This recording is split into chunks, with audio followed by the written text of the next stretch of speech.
ಎಲ್ಲೋ ಜನ್ಮದಲ್ಲಿ ಟಿಪ್ಪು ಸುಲ್ತಾನು ನಮ್ಮ ಲಕ್ಷ್ಮಣ ಅವ್ರ ತಂದೆ ಆಗಿದ್ದ ಅಂತ ಕಾಣಿಸುತ್ತೆ. ಅದಕ್ಕೆ ಪಾಪ ಅಪಾರವಾದ ಅವನ ಮೇಲೆ ಭಾರಿ ಪ್ರೀತಿ ಉಕ್ಕಿ ಹರಿತದೆ. ಯಾರು ನಿಮ್ಮ ಲೀಡರ್ಗಳು, ಮುಖ್ಯಮಂತ್ರಿಗಳು, ಉಪಮುಖ್ಯಮಂತ್ರಿಗಳಾಗಿರ್ಬೋದು, ನೀವು ಯಾವುದೇ ಲೀಡರ್ ಆಗಿರ್ಬೋದು, ನಿಮ್ಮ ಯಾವ ಆಸ್ತಿ ಆಭರಣಗಳನ್ನು ಅಡ ಇಟ್ಬಿಟ್ಟು ಅಭಿವೃದ್ಧಿ ಮಾಡಿದ್ದೀರಪ್ಪ, ದಯವಿಟ್ಟು ದಾಖಲಾತಿ ಸಮೇತ ತಗೊಬಂದು ತೋರಿಸಿ.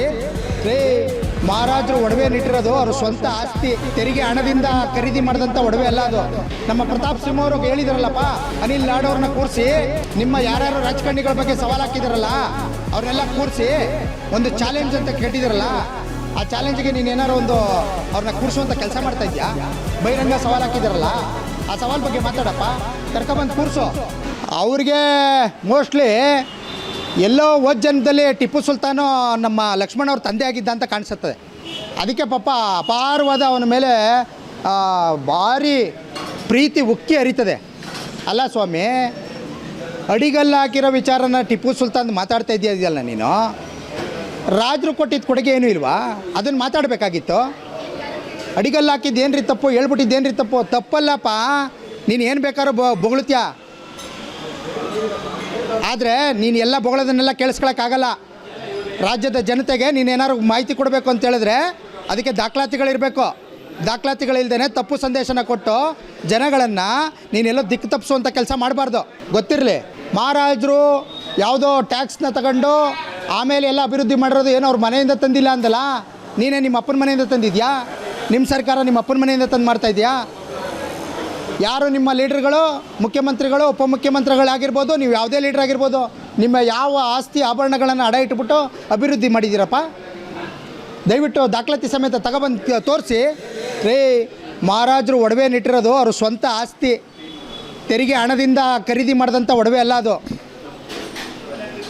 ಅವರ ವಂಶಸ್ಥರದ ಆಭರಣಗಳದು. ಅದನ್ನು ಅಡಬಿಟ್ಟು ಇವತ್ತು ಅಣೆಕಟ್ಟೆ ಕಟ್ಟಿರೋದು. ಅದು ಕಟ್ಟಿರೋದ್ರಿಂದನೇ ಇವತ್ತು ನೀನು ನೀರು ಕುಡಿದು ಬದುಕ್ತಾ ಇರೋದು. ಆಗ ಕೃತಜ್ಞತೆನಾರು ನಿನಗಿದೆಯಾ? ನಿನ್ನ ಯೋಗ್ಯತೆಗೆ ಏನು ಮಾತಾಡಬೇಕು ಮಾಧ್ಯಮದ ಮೇಲೆ ಅಂತ ಹೇಳಿ, ಮಾಧ್ಯಮದ ಇದರಲ್ಲಿ ಅಂತ ನೀನು ತಿಳ್ಕೊಬೇಕಾಗತ್ತೆ.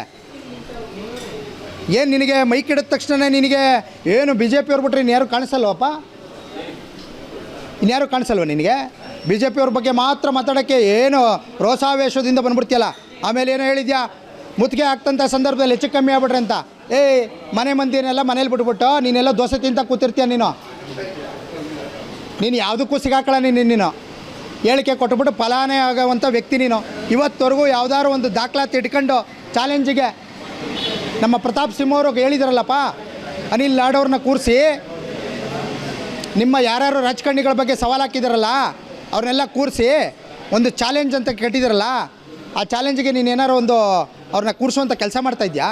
ಬಹಿರಂಗ ಸವಾಲು ಹಾಕಿದಾರಲ್ಲ, ಆ ಸವಾಲು ಬಗ್ಗೆ ಮಾತಾಡಪ್ಪ, ಕರ್ಕೊಬಂದು ಕೂರಿಸು. ಅವ್ರಿಗೆ ಒಂದು ಹಿಂದೂ ಅಥವಾ ಹಿಂದೂ ಧರ್ಮದ ಬಗ್ಗೆ ಏನೂ ತಿಳುವಳಿಕೆನೇ ಇಲ್ಲ. ಅವರು ಒಂದು ಸಮುದಾಯದ ಬಗ್ಗೆ, ಒಂದು ಸಮುದಾಯಕ್ಕೆ ಕಾಂಗ್ರೆಸ್ಸು ಸ್ಥಿಮಿತವಾಗ್ಬಿಟ್ಟಿದೆ. ಆ ವೋಟ್ ಬ್ಯಾಂಕಿಂಗ್ ಮಾಡೋದಕ್ಕೋಸ್ಕರ ಆ ವೋಟ್ ಬ್ಯಾಂಕಿಂಗ್ ಮಾಡ್ಕೊಂಡು ಒಂದು ಸಮುದಾಯದ ಪರ ನಿಂತಿರುವಂಥದ್ದು. ಅವ್ರಿಗೆ ಹಿಂದೂಗಳು ಅಂದರೆ ಏನು ಅಂತ ಗೊತ್ತಿಲ್ಲ. ಟಿಪ್ಪು ಸುಲ್ತಾನ್ ಅಡಿಗಲ್ಲು ಹಾಕಿರೋದು ಹಿಂದೂ ದೇವಾಲಯಗಳಿಗೆ.